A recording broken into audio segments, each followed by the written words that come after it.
to another Real Talk Reaction. This one is for Parks and Recreation Season 5, Episode number 20. Hey, don't forget to like and subscribe, and please hit that notification bell. Alright, a couple comments from episode 19, starting with Tom Lester. He says, Patton Oswalt actually did that filibuster for about 10 minutes. He pretty much discusses everything he thinks is going to happen with Star Wars and Marvel. This was in 2013, and he got quite a few things right.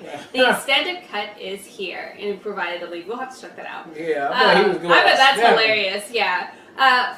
Executive producer Faye says, awesome reaction. Everyone did so well in this episode. I really enjoyed all the different plot points, and I sometimes frown and feel a little bit bad about what Jerry has to go through, but I was just laughing over it this episode. Yeah. Leslie is really hard to beat as a gift giver, and I always pride myself to be good, but I would not be able to keep up with her as a gift giver. No. Also, how did she already have a friend day gifts when she just thought of the event? It's because TV she's magic. that good. It's TV magic.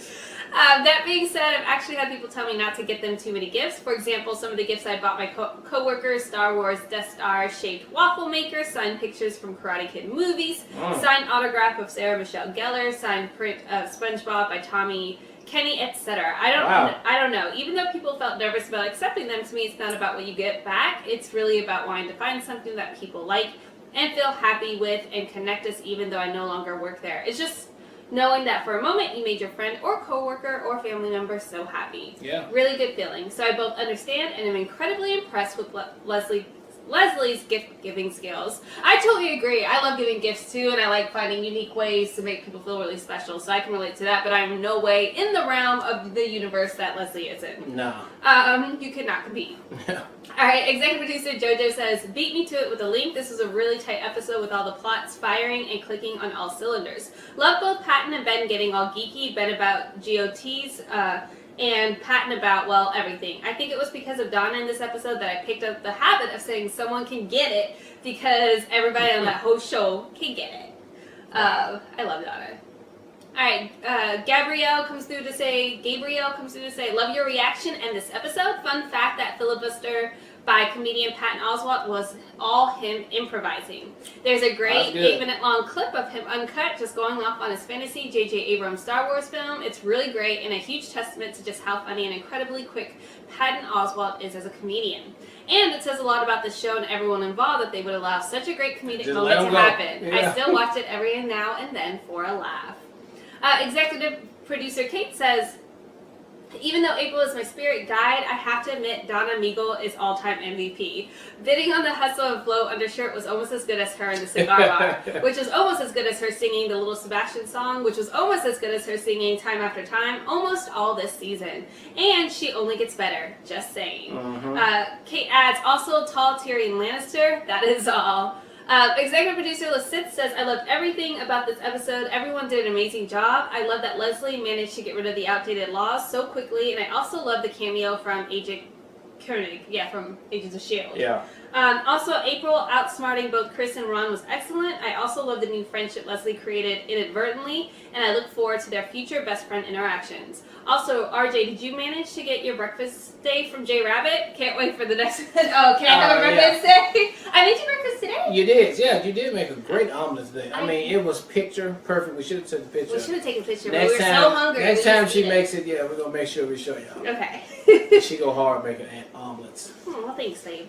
Alright, Ramona Pitt says, I love this whole episode. Everybody brought something to the table. I really love that Patton Oswalt made a cameo. My favorite part was Anne and Ben coming together to get something for Leslie. Her celebrations might be a little much, but you gotta love her for it, and I can understand her wanting to celebrate every little thing about the people she loves. LOL. My best friend and I do that too, except we get white girl wasted every weekend and say how much we love each other. I love it! Another good one. I look forward to the next. Alright, let's go to episode 20 right now. Hey, I couldn't find the article about you teaching sex ed to seniors, but I did find this folder labeled Senior Sex Ed Thank You Notes. Oh, don't open that. There's pictures in there. Oh! There are pictures. There are lots of pictures. Why would you not throw these away or incinerate them? Because every memory deserves to be chronicled, even the saggy ones. I am putting together a scrapbook commemorating my first year on the city council. This year whizzed by so fast, there was so much more I wanted to do. But time is the relentless and cruel enemy of She the looks so devoted cute in this civil servant. shirt. It's actually one of the subtitles of my scrapbook. Probably would have got more stuff done if I hadn't spent so much time brainstorming scrapbook titles. Right. Ben and Leslie's day off. Let's go relax. I cannot wait. for our day off.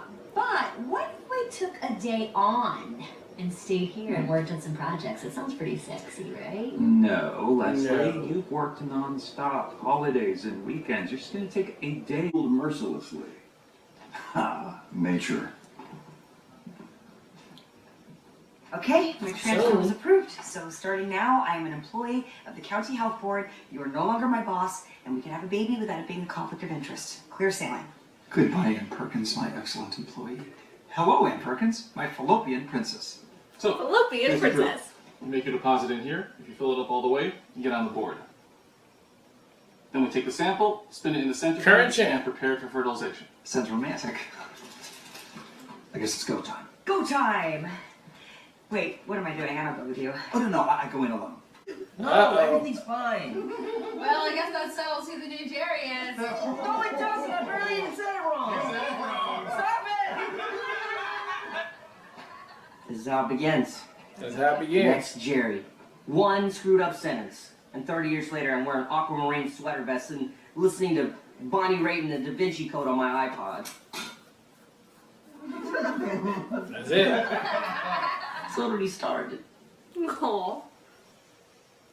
Believe it or not, Jerry, you were young once. Young and full of dreams. I forgot I wrote all this. And as unrealistic and absurd as those goals were, we are not letting you retire until we help you achieve them.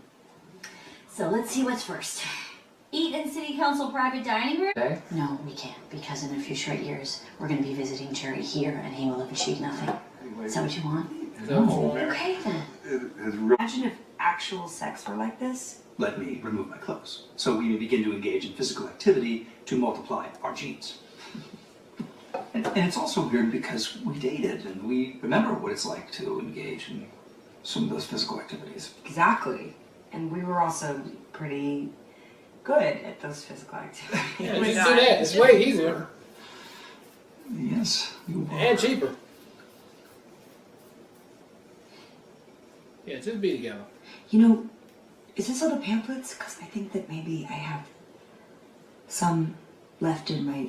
Part of me fun of that. Man, the cake! Already was Jerry. I was a skinny Indian kid in South Carolina, and it sucked. It took me 12 years, but I reinvented myself. I'm a business owner. I wear dope suits. I have fur underwear. It was all Fur for nothing. underwear.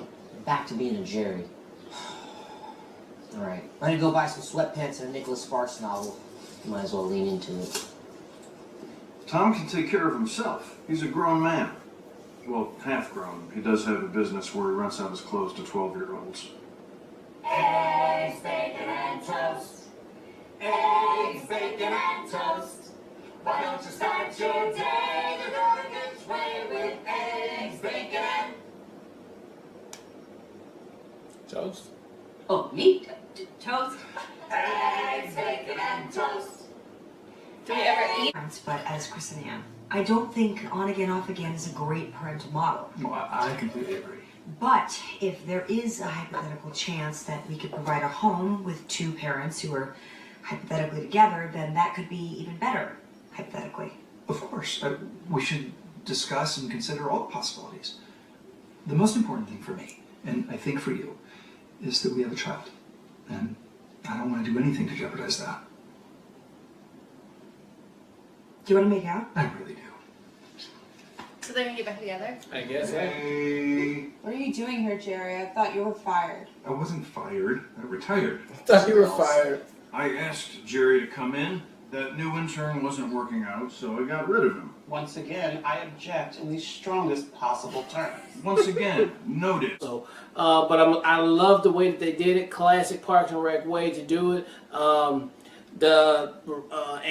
Ann and Chris side story. I mean, I thought that was starting to be like just okay, but then they did. It got a lot better towards the end when they just decided to maybe be together again and have sex. So, but the main part of the episode, man, that whole Jerry part was good, and I love the throwback to his family that is just perfectly perfect for some reason, and nobody can figure it out. And that's one of those show mysteries that just go on forever that you'll just never have an answer to right there. But other than that, I've enjoyed this episode, man. It has just been a good time, season 5, and I can't wait to see another one.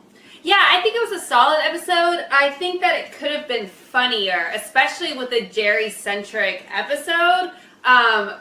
They gave a lot of Jerry. They did, but I just feel like Jerry as a one-off in other episodes is way more funnier than this entire episode. Did, yeah. Here. So I still think it was solid. It just wasn't as funny as I was anticipating once I knew what the plot was going to be. I thought it was going to be a lot more funny. But I do like the takeaways as far as like how he's in this element and why he doesn't care what he achieved, because on his family dynamic he's had the most success that anybody could hope to have. He's happy about that. And I thought that was such a great way for Leslie to have a moment of reflection, to be like, I can't just be invested all on my work. I got to invest in my relationship and my family dynamic too. So I thought that was great as far as a takeaway. I think all of us can get caught up in work stuff and the day in and day out. So sometimes we have to recognize we got to take a step back and lean into that too. Yeah, so I really resonated with that, especially. As for the Chris and Ann thing, if they're going to be together and they're going to do this again, I don't want this to be a will they, won't they. They need to just do it or not. So I'm hoping they just do. And I'm okay with it if they do too, because it makes sense. They're having a kid together. It would be so easy then for them to like raise it, to be together and all that good stuff. I just don't want the will they, won't they in the midst of them actively trying to have a kid. It's not ideal. So hopefully they're responsible in the way that they deal with that. But the highlight for me this episode was Donna. I just felt like every single time Donna was on screen, I loved it. I'm so glad that they've given her so much more screen time, because she's just fantastic. I love everything about her. But yeah, another solid episode, and I can't wait for the next one. Yep. All right, well, look, thank you guys again for watching another Real Talk reaction for Parks and Recreation Season 5, Episode 20. And until next time, people, peace.